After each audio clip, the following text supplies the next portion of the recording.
Hey everyone, it's Alan over at Cobblers Plus in Denver, and today video we're going to have a pair of Wolverine 1000 mile Chelsea boots that we're going to be resoling with a Vibram 430 mini lug full sole. So come join us and check out how we do it. I'm Alan Trushkov. Join us today and enter our world of a cobbler to see the craftsmanship it takes to rebuild and restore footwear and other leather goods, as well as recommendations from our industry.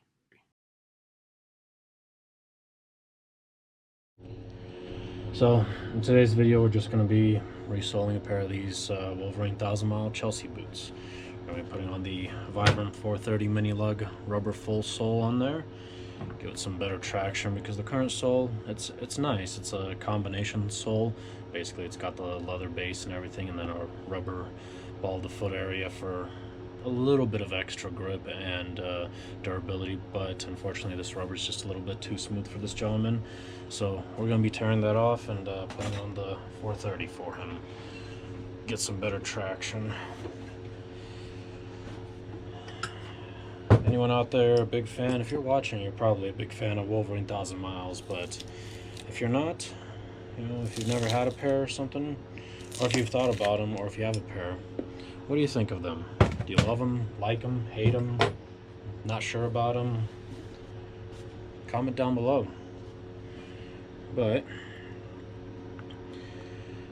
I love the Wolverine 1000 miles. I definitely want to get me a pair. Unfortunately, I don't have a pair at the moment. Don't know on which style. Haven't made up my mind on which style I'd really like.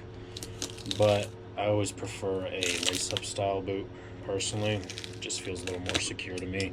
I've torn ligaments in both my ankles multiple times and done some serious damage on my ankles, so a slip-on boot, it's nice, but I feel a little more secure when I'm able to lace and cinch it down a little bit. Chelsea boots though, however, I do like them. You know, I like the look of them, I like how easy they are to slip on, but I have issues with them myself, sadly. I wish I could wear them, but I just know that after a little while I'm gonna have issues by the end of the day with them. So I just put on some thinner to deactivate the glues in the heel base on this. I'm gonna be using our heel pry here, start pulling it up. Now there is a little bit of a dilemma, unfortunately, with these heel bases. They are fiberboard, and they have a tendency to kind of shatter, break apart, and fall apart. So we're going to try to remove it as carefully as we can. If it ends up breaking on us in any way, we're going to have to replace it with a stacked leather heel base. I mean, we could replace it right away, but our goal usually is try to keep as many of the original parts intact for as long as possible on boots and shoes, just because this particular heel base is going to fit this particular boot the best. You know, even if you take the same exact style from the same company, everything's the same. If you alternate the heel bases, they're sometimes a little bit off, and you know, it just kind of screws with it a little bit. So that's why we try to keep the heel bases for as long as possible. And when we make new ones, we always try to rebuild them in such a way that they're identical to the original, but it's still going to be off slightly. It's going to be a whole break-in and everything, more than just having a new sole. You're going to have to re-break in the overall build of it. So definitely takes a little more effort. Okay, now see, this is the left foot. Always got to write down left. Some companies do have a left and a right heel base. And then ticket number 3676. 3676. Men's boots. That way it helps us track the heel bases, because I've got a handful of them up here, and I want to make sure we match up the heel bases, or some of you may know them as heel blocks, with the proper pair. Clip off these nails sticking up. We'll be removing these nails from the inside afterwards, but for now, so nobody gets hurt, we're going to clip off at least some of the sharp ends that are sticking out a little bit too far, and then go back to our thinner here and just go ahead and apply it around the edge of the sole where the welt is. Start deactivating that glue. Now I do want to mention these boots do have a midsole on them, but we're not going to be putting a midsole back on just because, again, this is a Chelsea style boot, so there's no real strength to the overall build of it, because with the midsole usually it makes a little bit of a tighter bend right here at the toe. It's a little bit, I guess you can say, denser material, and so what happens with a slip-on boot like this, or one that only has like 1 or 2 lace holes on it, it has a tendency to kind of pop back off of your heel a little bit. So midsoles I only recommend on certain types of builds where they're lace up. These ones, again, they do have a midsole on it, basically just because the original sole that they put on here is extremely thin. I measured up the sole of the original here and the Vibram. This Vibram is the same thickness as the sole and the midsole combined, so we definitely don't need the midsole to be replaced, just because this will accommodate both the thickness of that original midsole and the sole itself. So we definitely don't need to mess around with that too much. But if we end up having to put a midsole on, we'll definitely do that. It's just with this particular one, we're gonna kind of stay away from that. So I'll go ahead and pull off this heel base here, mark it all up, put some thinner on it, let the thinner do what it needs to, and be back over here to start removing the sole. So we'll see you back here in just a few then. Alright, so I've got the other heel base off, all marked up as well, set aside so it doesn't get in my way. I'm gonna go on to my little rip knife like that there. It's fairly sharp still, so it should be plenty good. But we're gonna go ahead and start splitting it. Let me get this a little bit closer for you to be able to see. Hope everyone's been enjoying this angle of view, compared to my old one, I guess. But you can see, possibly, I'll show you on this one right here. You've got the welt layer right here, and then next down is the midsole. The knife is covering the midsole and the welt right now, and then you've got the sole itself. So we're going to be splitting in between the midsole and the welt right here, and cutting into the stitches and separating it all at once. That way we're able to pull the old stitches a little bit more efficiently. So just going to go like that. Starts to go all smooth.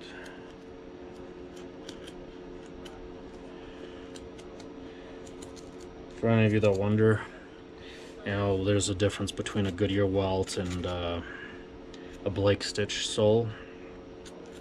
Now, with if you're not familiar with it, I do have another video talking about the different builds of boots and shoes, the build styles, if you want to check that out, for one of our Soul Talk Sunday episodes. But me personally, as a cobbler, I'm not talking about as somebody who's a shoe enthusiast or a boot enthusiast. As a cobbler, I love working on Goodyear welted shoes most of all, because as you can tell, it just cuts like butter for me. A Blake stitch sole, it gets a little tricky sometimes. Sometimes we have to sand it out, sometimes we have to cut it, sometimes we have to start cutting it and then grab pliers and pull it back and slowly cut away at it. But with a Goodyear welted boot or shoe like this, it's just, I love it. Look at that. Oh no, they've got foam. We're gonna get rid of that. But go ahead and pull it up where the nails are.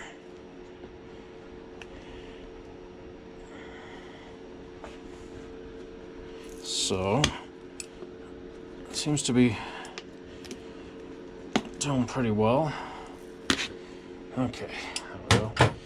So there's a little bit of a thing that I don't like. So if I ever get myself a pair of Wolverine 1000 miles, I'm probably going to upgrade the sole on it. The midsole on here is that fiberboard junk. Not too happy about that.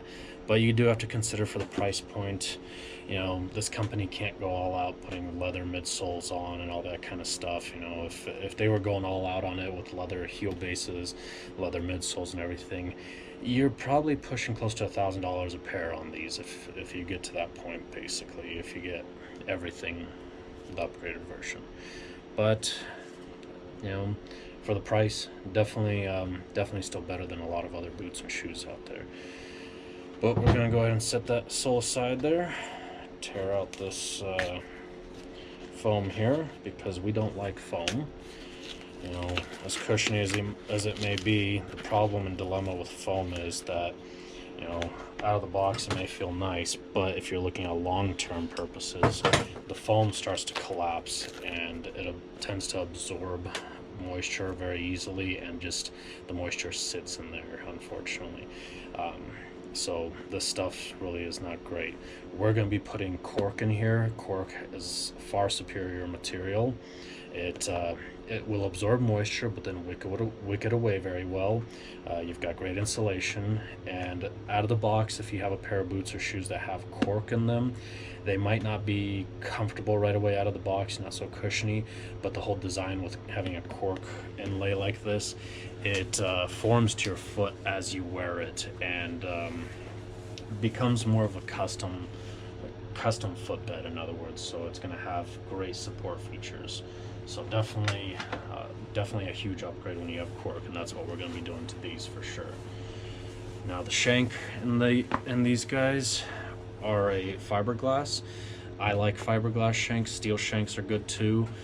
Wood shanks, so-so. The problem with wood, they do eventually start to absorb moisture after a period of time, and you know, they kind of degrade, they fall apart, they break easily. Fiberglass, carbon fiber shanks, which are very rare, and steel shanks, they have a tendency to hold up very nicely. The fiberglass and carbon fiber ones, they still have just enough flex where they're not going to snap. But moving on, pulled out the insole out of there. Luckily it's not a glue down, it just pops right out. And I put a little crepe piece, I don't know if you noticed me putting that in, just a little pad like that there on the inside at the back of the heel, which will allow me now to grab my hammer, and these little nails sticking out right there. Looks like there's only 3 left behind. The other ones ended up getting stuck in the sole itself. It happens sometimes where they're in a weak point, and so when you're pulling off the sole, they come off along with the sole. But the ones that are left behind, tap them down like that in there. Take out the foam piece, grab some pliers. I can't really show you too well inside there, but I've got a hold of a nail, probably can't really see it, but pop it out like that by the head, so that the head doesn't rip through and cause any damages, and we don't leave the old ones behind. But again, sometimes it's just inevitable that the heads rip through the bottom like that there, along with the sole. There's nothing that can really be done about it, just because the material on this sole is a little denser, a whole lot denser than the materials here, so that sole's going to grab hold very tightly and just want to yank everything out. But anyways, we got all that taken care of. I'm going to go ahead and sand all this up here, clean out some of the old glue, just very, very light sanding. I can't sand too much in these areas. And then pull out all the stitches. Once the stitches are all pulled out, then I'll start filling in with cork. And I won't take up too much of your time with all that. Let me see if I can pull this video off to be at least somewhat shorter, since my videos tend to be a little bit longer. But I'll go ahead and fill it all in with cork, and when it's time to go ahead and glue the sole on, we'll meet you back then so you can see what it looks like with all the cork. But we'll see you back here in just a little bit. Alright, so camera little snafu, which happens sometimes, but a portion of the welt is coming undone. Looks like it was kind of a weak spot there where the threads didn't lock up right or something, and what happens is sometimes if you end up pulling on that, it's like if you're taking off your boot or if it gets caught somewhere, it can come undone a little bit. So we cleaned out some of the old stitches right in that area there, all around where the welt was being held.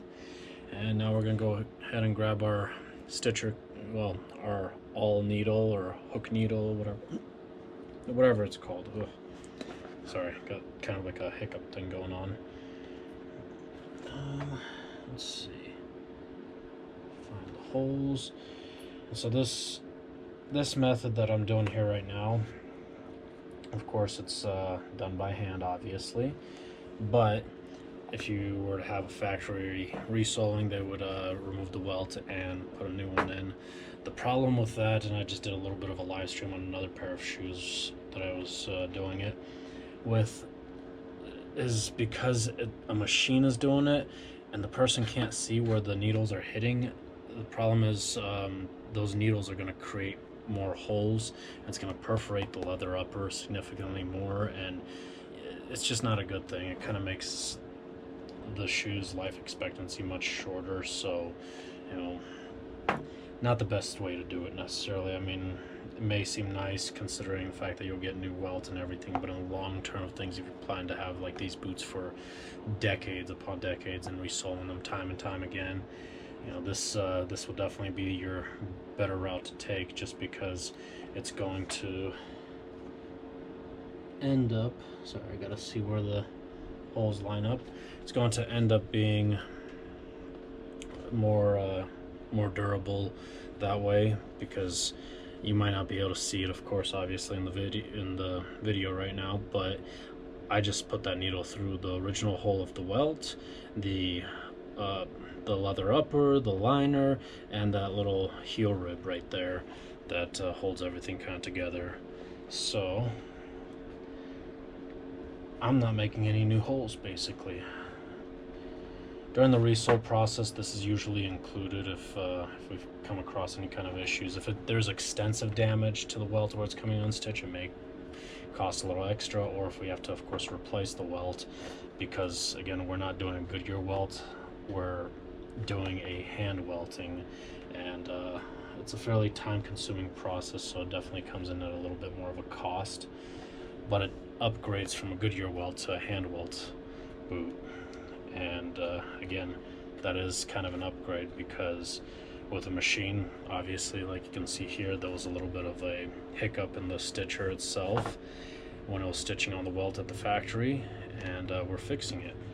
Where if we're doing hand welt, we tighten it down by hand. We're using wax thread, and it really just holds things together nicely. I've got a few pairs here that I'm going to be replacing welts on completely, so they're being converted from a Goodyear welt to a hand welt. But I thought I'd show this a little bit to you and let you see some welt repair in action, just because I usually don't show it often on videos. I thought, why not?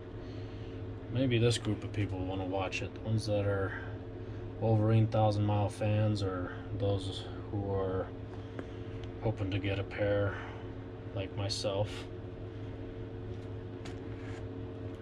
There's a lot of shoes and boots that I want, I just don't have them, and I have a tendency to like to go thrift store shopping for them so that I can refurbish them at some point. I don't have too much luck with that, but also I don't have time to work on them. That's the catch. Because I got so many other jobs to work on. I have a bunch of shoes that I picked up that are like vintage and discontinued and no longer made and stuff, and got them for awesome deals, and they're in great shape. They just need, you know, full resoling and all that kind of good stuff, but I don't have time to work on them, sadly. Okay. Alright, now that we get to the end, I'm going to leave a little bit of a loop like this, stick the thread through the loop, pull it through. I usually overlap one stitch at least, sometimes two, but since this is in the back of the heel, one is plenty good. Cut off some of this extra there.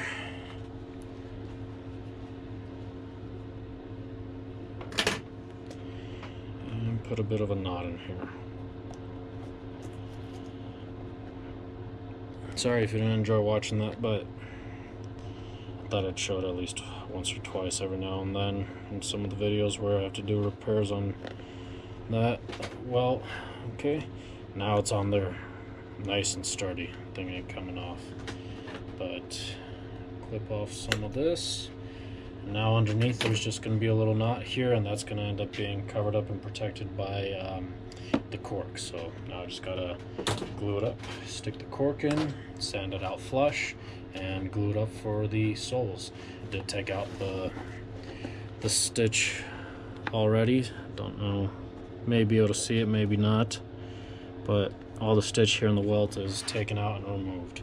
So I'll go ahead and get the cork filled in and continue on. And I thought I'd just show you that because sometimes we don't notice that the welt is damaged until we start working on certain parts of it. Like when I was pulling the stitches, I realized, hey, that's coming undone, and thought I'd show it off. So we'll be back a little bit later when it's time to start getting the sole put on. You'll see when the cork is laid in and everything.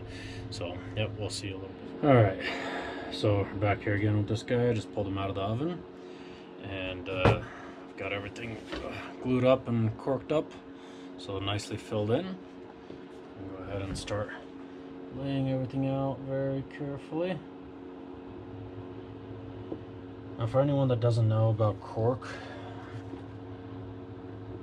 so we had the foam in here that kind of helped take up some of the space there where the crevice was between the welt, basically, and the cork is going to do about the same thing. So if I grab the boot here real quick, right where all the cork is, right there, usually there's a bit of a crevice basically from one side to the other, and if you don't have anything filling it in, you're going to feel the little corners of where the welt is stitched, when you're walking, and it's just not comfortable. It can end up being a little bit painful too. Hammer this while it's still warm. Try to talk, but you got to make sure to fill it in with something. Now, a lot of companies nowadays are using foam, felt materials, but traditionally cork is one of the better materials to use, and that's what we use. The main thing with cork is, of course, it's going to fill everything in. The other thing is it's great insulation. It absorbs moisture and wicks it away nicely, and as well, it forms to the foot. The break-in period might be a little bit more, of course, than foam or anything else like that, but in the long term, it becomes almost like having a custom orthotic inside your shoe or boot when you have cork. It contours to the arch, the toes very well, the metatarsal area, so cork is far more superior. It also is a lot more durable when you're looking at it long term.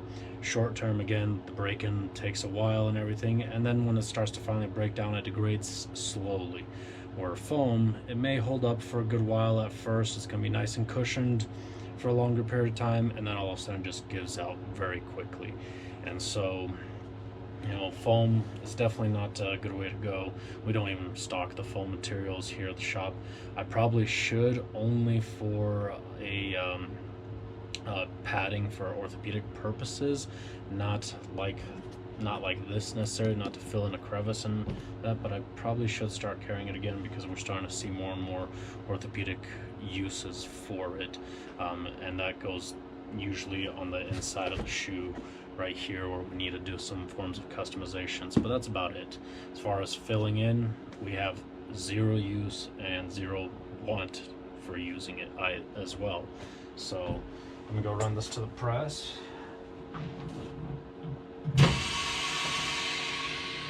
So just thought I'd end up kind of explaining that a little bit. So these boots here are definitely getting a very nice upgrade. I mean, higher end footwear, I mean, you can get into the prices of thousands of dollars. Most of those $1,000+ shoes and boots, if they're Goodyear welted, and most of them are, they have cork inside them. They don't use foam, they don't use any other kind of felt materials or anything like that. So definitely big upgrade for these. The one other thing I do want to mention, a lot of the manufacturers, when they're making these boots, they use what's called a hot cork method. So basically this machine squeezes out the cork, they take a hot iron, and then they iron it out and smooth and everything. We as cobblers, we don't mass produce shoes. We get a lot of shoes that don't have cork of any kind in there. Sometimes they have a small little patch, sometimes they have a whole thing. So we see a lot of different variants, so it's just not practical for us to have a hot cork machine. That's one.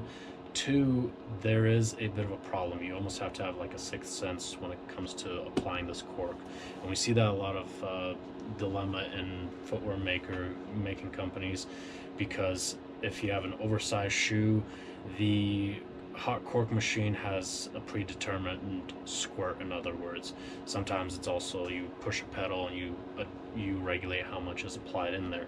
If you apply too much, you're gonna afterwards, a lot of the people who end up taking the hot iron to kind of even it out, they almost force that hot cork in there, and then when the sole is put on, that cork ends up solidifying that way, and it becomes very, very dense. The other dilemma is the exact opposite. Sometimes you don't apply enough hot cork, and so it ends up being a little bit problematic, where that cork ends up not doing what it's supposed to. It doesn't insulate well enough, it doesn't wick away moisture as well, and the support feature gets, it wears out quicker, unfortunately. So we end up, grab a piece here, we end up using a lot of pre-cuts, and it comes in sheets also. Like this one, we had sheets, a sheet that we used and we cut it up, and then there are pre-cuts like this too, different thicknesses. These cork pieces are already predetermined density and thicknesses. So like this one, it was about I can't remember, 3/16, no, it's a little bit more than 1/8 of an inch. These ones I think right here are 1/8 of an inch. The one that we used is a little bit more than that. And so the density and the thicknesses are already predetermined. We have no issues with it whatsoever. We hammer it on in there with our hammer, get it all nice and packed in, and then we allow it to raise while the adhesive is kind of, drying. It doesn't take long for it to raise up again. Then we just are able to sand it out so it's all nice and flush, and it's good to go. That way we're not applying hot cork, forcing it in there and making everything compact, or not applying enough. So just thought I'd throw that out for anybody that may be familiar with the hot cork method or other cork techniques as well. So there you go. But anyways, I gotta switch that one around on there. We're gonna go ahead and press everything out, press up the edges. It's after hours here already, so I'm gonna let these cure overnight so that tomorrow morning I can come in, start trimming out the edges, and get ready for stitching. Can't remember what else also supposed to do on these. No, it wasn't on these. I got another pair that I'm working on. I gotta remember that I'm doing a few additional steps on it. But anyways, we'll see everybody tomorrow. For me, it's tomorrow. For you guys, it'll be a few seconds, if even that. All right, so we'll see you. All right, so we're over here at our outsole stitcher. I've got everything kind of sanded up roughly all around, and sanded out where the heel block is going to be reattached on these. So now it's time to go ahead and stitch things up. Spritz a little bit of water. Make sure adjustments are all good. And I gotta retune the blade on there. Give me just a second. Sorry, I had to retune the blade. You won't be able to see it, but it's underneath here, and the blade, what it's going to do is cut the channel while everything's being stitched. Stitching on a Goodyear welt like this, there's a few methods. There's a top stitch, which you traditionally see from manufacturers when they're making footwear. So the stitch just sits over top. We don't really like, as cobblers, using that method too much, just because the stitches end up wearing out very, very quickly, and there's no protection for them whatsoever. The other method that's a little more commonly seen amongst a lot of the well-known cobblers and cobblers that know what they're doing is the open channel stitch. You see it on leather shoes all the time as well, where the channel is just widely open, it's pre-grooved, and then the stitch goes through it and sits inside there.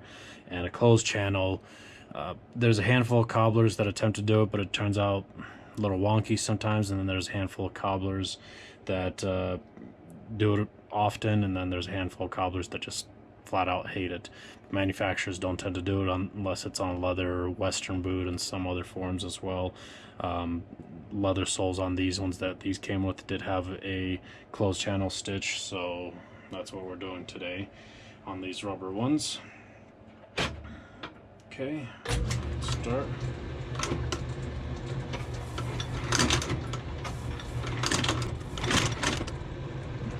Usually I wear goggles, but these ones are fogging up on me right now. Take them off.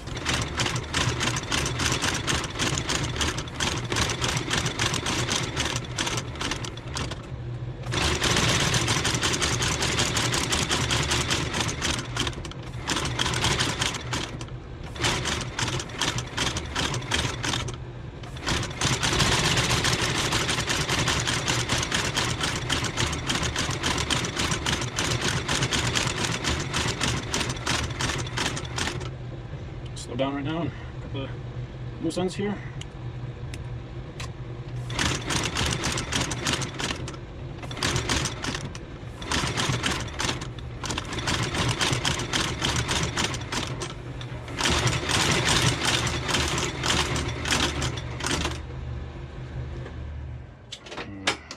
There we go. Now with the rubber sole, it's sometimes a little bit of a pain just because rubber stretches. So as you can tell right here, there's nice little line there and the stitch is sitting inside there. But there are some spots where it looks like the stitch is sitting up a little bit higher, and that's just because the rubber ends up stretching and it grabs it just at that perfect corner and kind of folds under. So I get in there and make sure to pull that leather or the rubber back out from it to get that stitch sitting in there very nicely and everything. It happens a lot more frequently with soft rubber soles like these ones. Some of the other harder rubbers that are a little bit easier to stitch and get it, you know, in there just like that. But looking pretty good there. I had a brown stitch for the top, of course, and black for the bottom there. I don't do anything too fancy, but you know, when we start getting into the fancier colors, usually that's when we tend to do the open channel stitch, so that that stitch is a little more visible, especially if we do a bright red or blue or whatever it may be, to make it, you know, aesthetically more noticeable.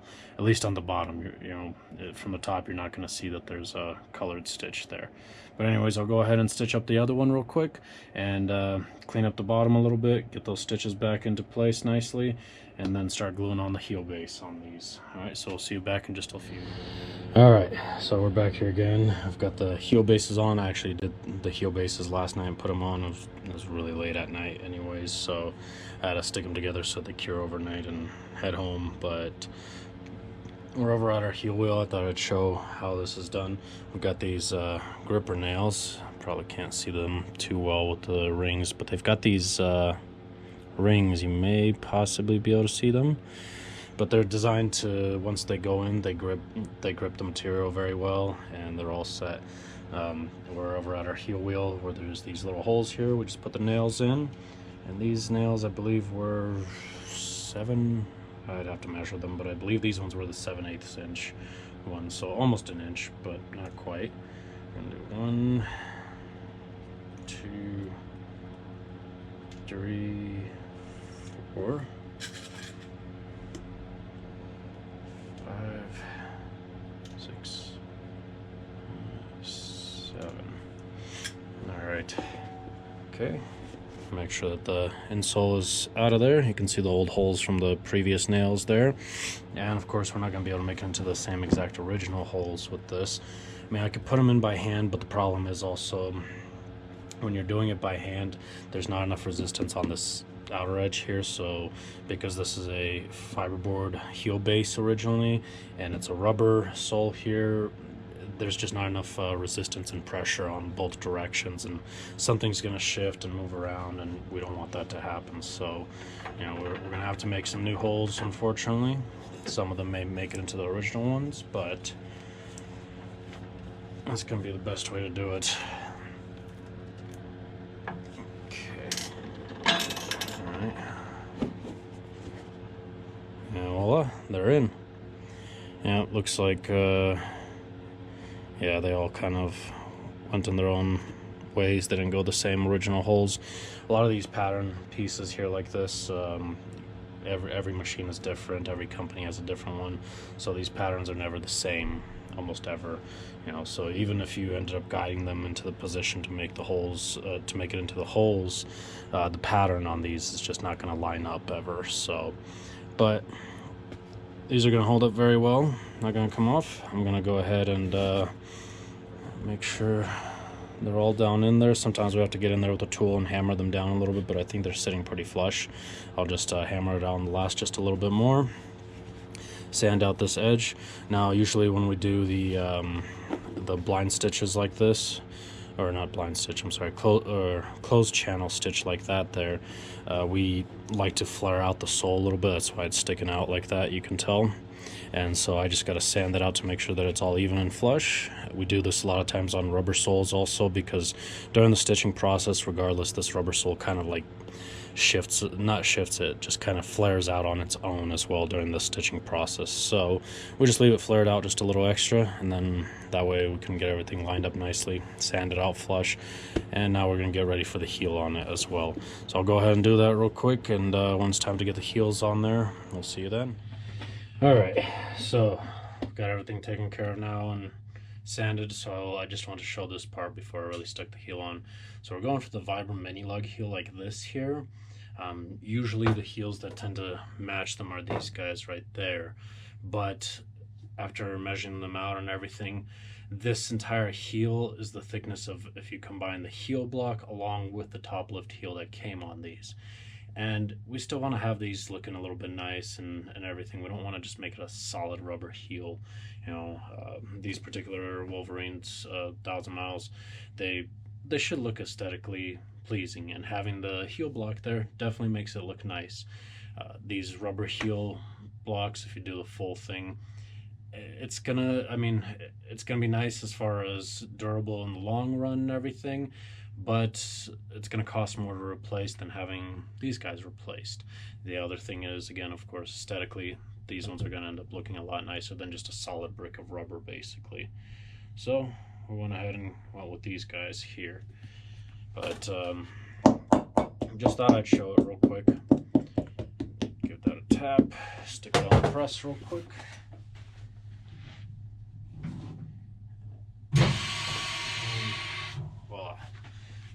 Also, this video will probably be up already by the time all these changes happen that I'm about to mention, but we are in the process of moving our shop over next door to the next unit down as of the recording of this video, or the making of the video, whatever it is.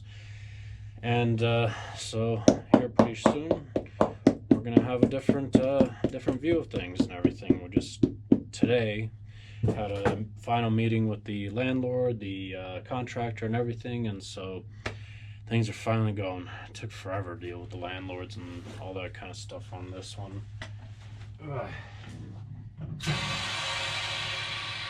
So, sorry, can I do that? So I thought I'd mention it in this video. I'll probably have a few short videos and everything up in places where I'm talking about, hey, check out our new location, blah, blah, blah, but grand opening, I still have yet to figure out an exact date because, well, grand reopening, we're probably going to do some, you know, possibly giveaways and some other stuff too. So keep your eye out on that. I'm going to try to make sure to have this video posted probably as soon as possible if we can, so that anyone watching this, if you're local here in Denver, keep an eye out for the giveaway. Check it out on Facebook at Cobblers Plus, or if you're on Instagram, Cobblers Plus CO. All one word, no underscores or dashes or anything like that, or on our website also, cobblersplus.com. So just keep an eye out for that if you're want to come in, and we'll probably do some raffles and stuff. We've got some new members joining our teams and everything. Some of you may already know and everything about the members joining our team, and some really cool stuff. May probably end up going to the cigar lounge over here. What's it called? Shoot, I just spaced out on his name. Stanley Pappas Fine Cigar Lounge. Maybe afterwards, just if you guys want to hang out with us and the people that are part of our team now, just enjoy a couple of cigars and sit around and talk. So check us out. It'll probably be sometime in February that we'll be doing the grand reopening, or not February, beginning of March, if everything goes well. So hopefully beginning of March we're all set, lined up, and have our grand reopening, and everything looks pretty. Not quite all over the place, because as you can see in the background there, it's a bit of a mess. I've got stuff there. We've been trying to start packing certain things, and it's crazy. But anyways, for anyone that was wondering, I had a hook knife here while I was talking, just like that there, and just kind of cut off some of the excess material. I think I got the word right, excess. Somebody's been calling me out on saying access and excess and mixing it up. It's that bilingual thing. It's a little difficult sometimes. Used to saying it one way because of parents teaching me that way, and then your whole world gets flipped upside down when you realize you've been saying it wrong. It's like vodka. That's how you say it in Russian. And in English, that's vodka. I've been calling it vodka all my life. But thought I'd just say that real quick. All right, we're going to go ahead and let these cure for a little while, and then the heel blocks, they don't, or the top lift heels don't need as much to cure, because again, they are just a top lift on this and there's not much surface area. But we'll let them cure for a good while most of the day today, and then towards the end I'll finally be able to sand things out, start doing the edging and buff them up or condition them, because these are an oil treated leather. And if anybody ever wonders with oil treated leather, if you take your hand and you press outward from the inside and the shoe becomes a little bit lighter in some spots, usually it's oiled. This one in particular, it's an oiled one with a little bit of wax in it too. So it's kind of like, the best way I can explain it, it's almost like a hybrid. So you could really just about use almost anything on it. You could use Saphir oiled leather cream, whether it's their Medaille Dior or their Beauty Cure line. You could use the Saphir Renovator, also Medaille Dior or Beauty Cure line. Or if you use Venetian cream, Big Four, what other ones, Angelus, you could just, I mean, these will take just about everything and anything. They're very, very easy maintenance, in other words. And again, those are in neutral colors. Now, if you start applying anything in colored form with pigment, as you can tell, these ones have a patina darker toe, these ones, and lighter up here.